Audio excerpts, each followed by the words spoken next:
Hey everybody, welcome back to the channel. Welcome back to the basement. Today we are going to be taking on a large project. When I say large, I mean the entire length of this train layout, which is about 80 linear feet. And what I'm talking about is all that blue behind me. It's backdrop time. Let's do it right here on Chris's Trains and Things.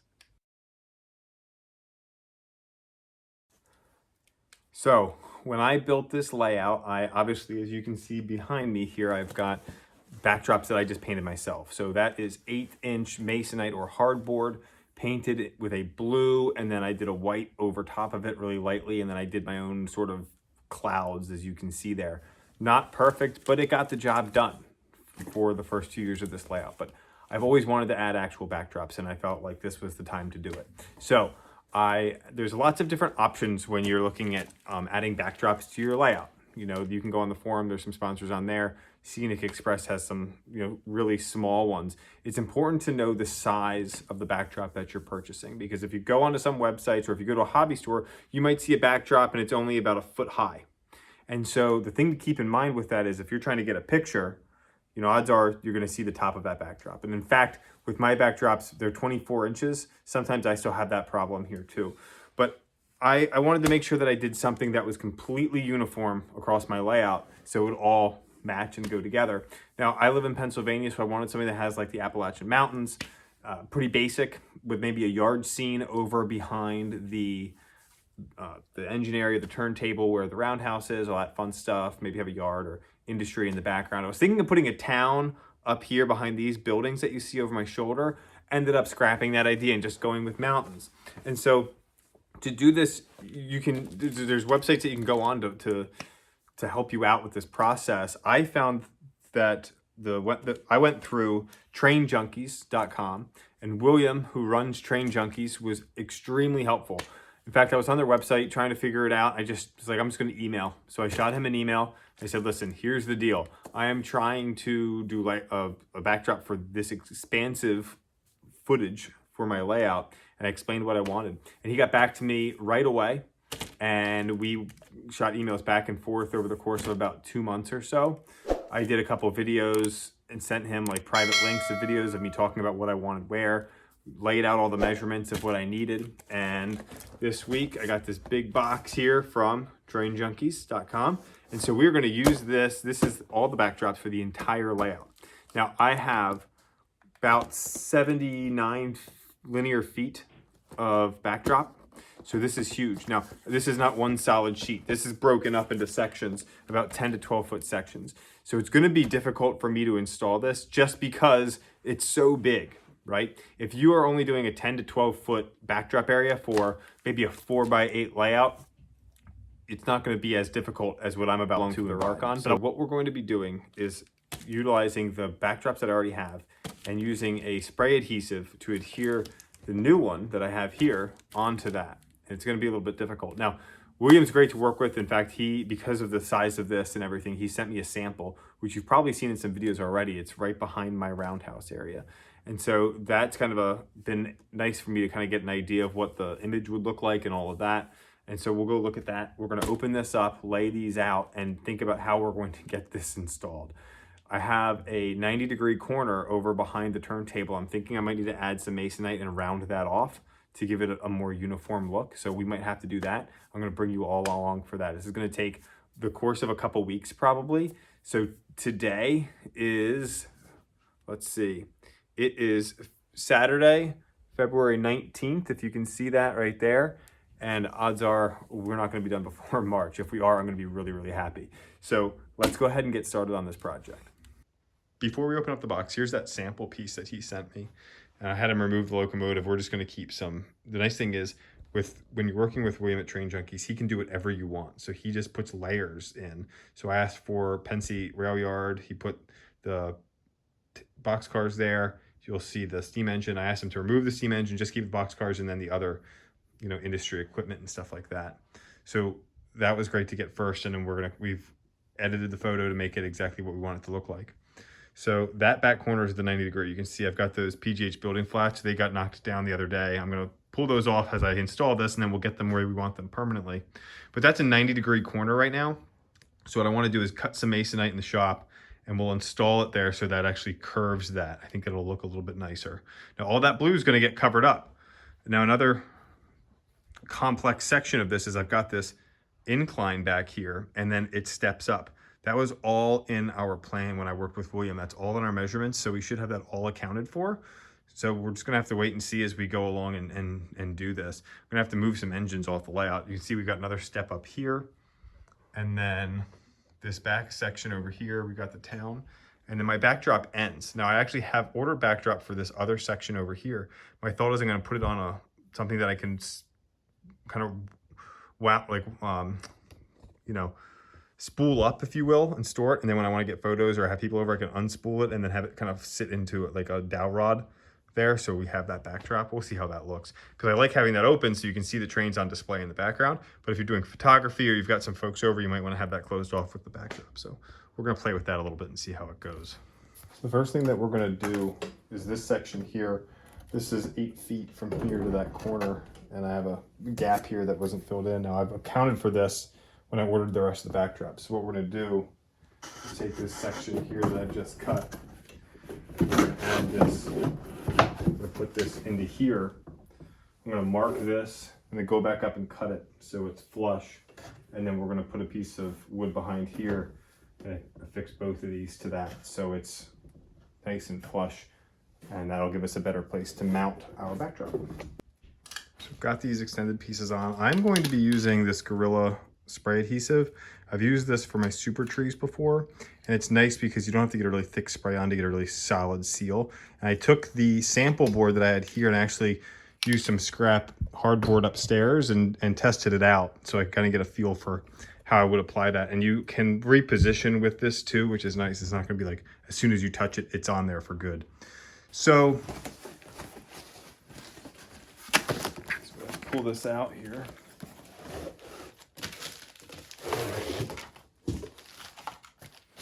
So we've got some directions here on how this can be installed. And so you can use double-sided tape. You can use like a Krylon spray adhesive. Do not use wallpaper paste or water-based glues like an Elmer's, because that's going to soak through your paper. So you don't want to do that. So it's nice that those are all provided. He's got this in here to protect that spool.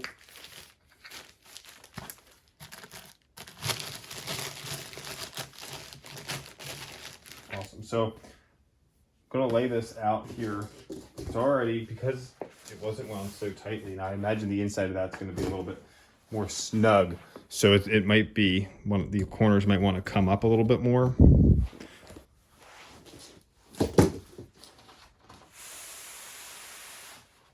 But I'm going to have to go cut some more masonite for this, for sure. Now this is also made to overlap. So some sections of this will overlap where it joins together, which is really nice. Now you can see just how long this is. For one person to put this up is going to be extremely difficult to do. And I'll be honest with you, I pretty much work solo here because my wife doesn't really help me out with layout projects. So we're going to see how this goes. All right.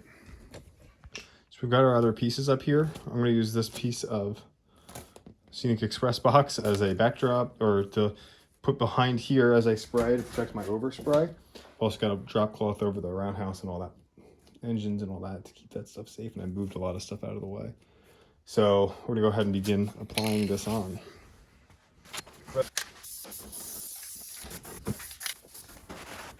So this is the first section of backdrop, which is just an absolutely massive roll of film, or of a print rather. You can see it's slightly unlevel. That's because I was doing this by myself. So it comes down a little bit here. We're gonna fix that up. We have the next layer that comes in, will overlap this as it steps up.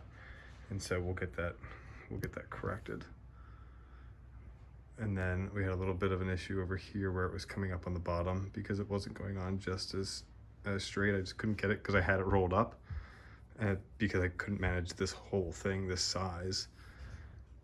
Probably should have cut it and then put it on. So I'm thinking what I'll do for the next sections are I'll roll it out, get a nice square cut every 8 feet or so, and then I'll put it on. I think that's going to be the easiest way to go about doing this, especially here, because as that grades up, you have to cut the bottom. So you'll see the bottom of it's cut there. You'll see some spots where the blue's coming through, and that's okay because that's going to get filled in with ground cover. Now that this is in place, we'll put ground cover in there and fill that up so you won't really see that.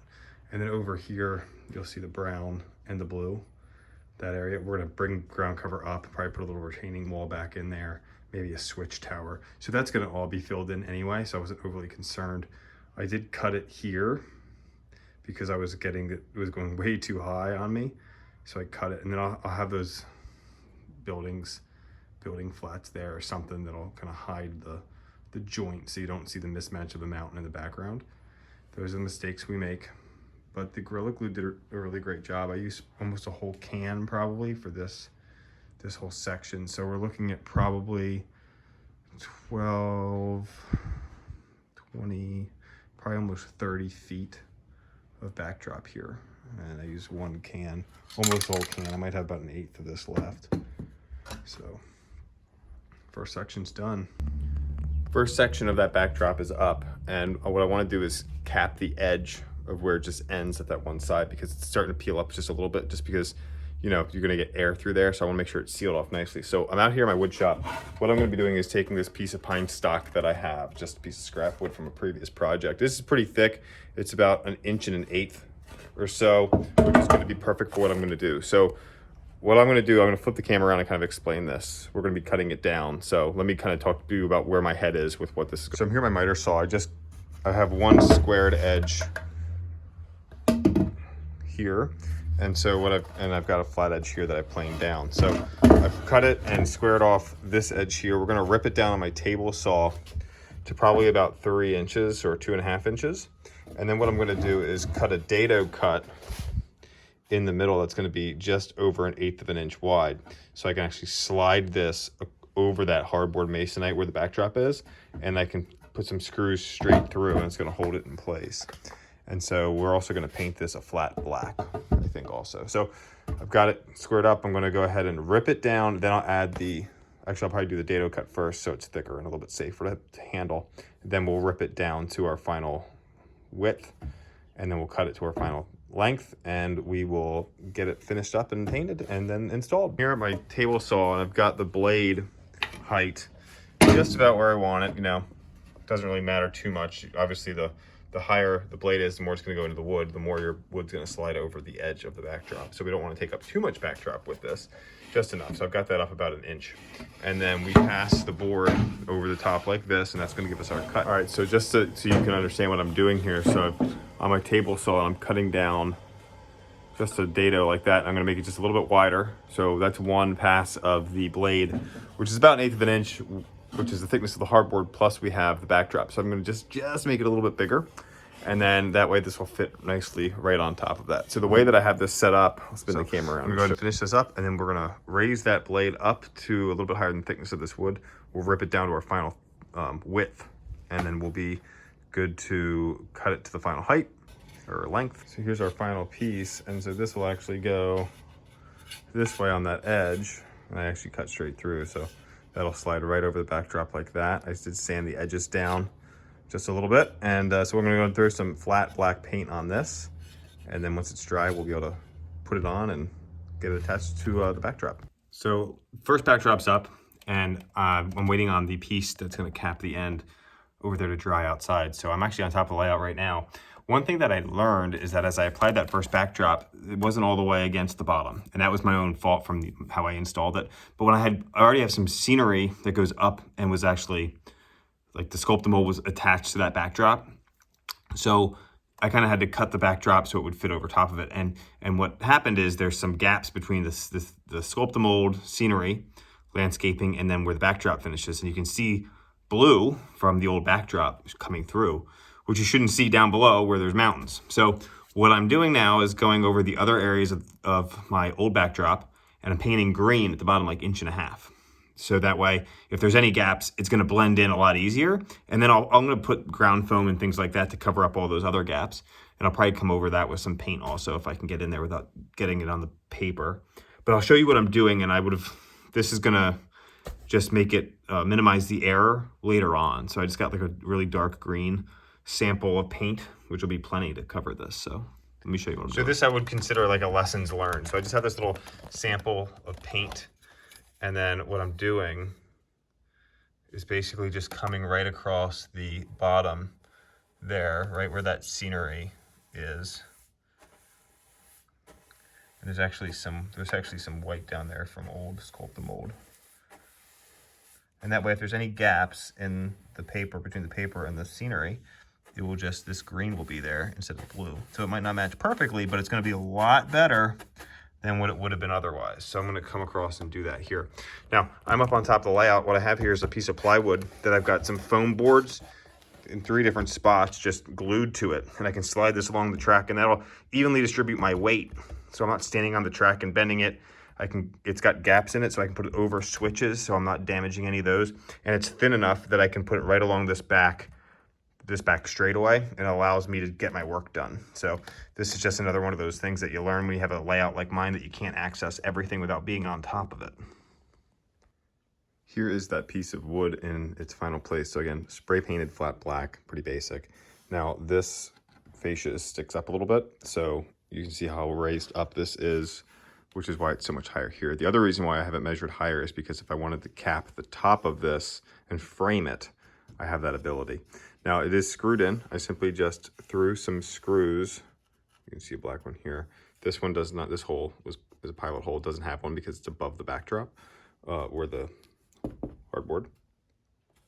But a couple of screws thrown in there, and I can patch that up with just some more black paint. Eventually what I'm thinking of doing is pulling this fascia off and doing some scenery down below for some better photography.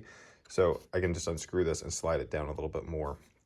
But what this does is, again, that backdrop slides into that dado cut, and so it kind of just locks it and holds it in place. And I've done the same thing on the far side also.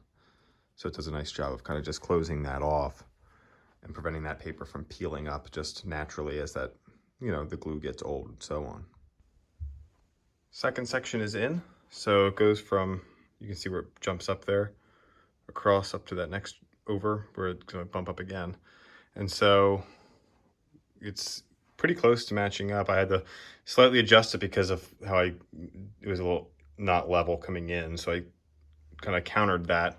So it looks pretty good. The only issue that really doesn't match up there is going to be the cloud, but overall you can't really tell. I'm really happy with that. I also went outside today. It's beautiful out. I made some super trees here. So what I'm going to be doing is I'm going to come along the berm and then between the track and the backdrop and add some super trees. I've got some really skinny ones I'm going to try to fit in. You can see I've done that over here. If I zoom in, you'll see a couple of them in there. Just add some more depth and brings that out. And then I'll put some ground foam in between where the backdrop is. You can see where that blue's coming through. We have since mitigated that over here where I've painted it green at the base. So any cracks that you see, there's really not much of anything coming through. That white that you see is going to be the paper where I cut it to fit it in. Again, we'll put some ground foam in there and blend that in nicely. So we have 2 more sections of this left, and they're in 2 big rolls. So this is going to be considered section 3, and then section 4 I still have in there. So section 3 is going to go from here around, and then section 4 will go from about there around, and then have enough to come out this way.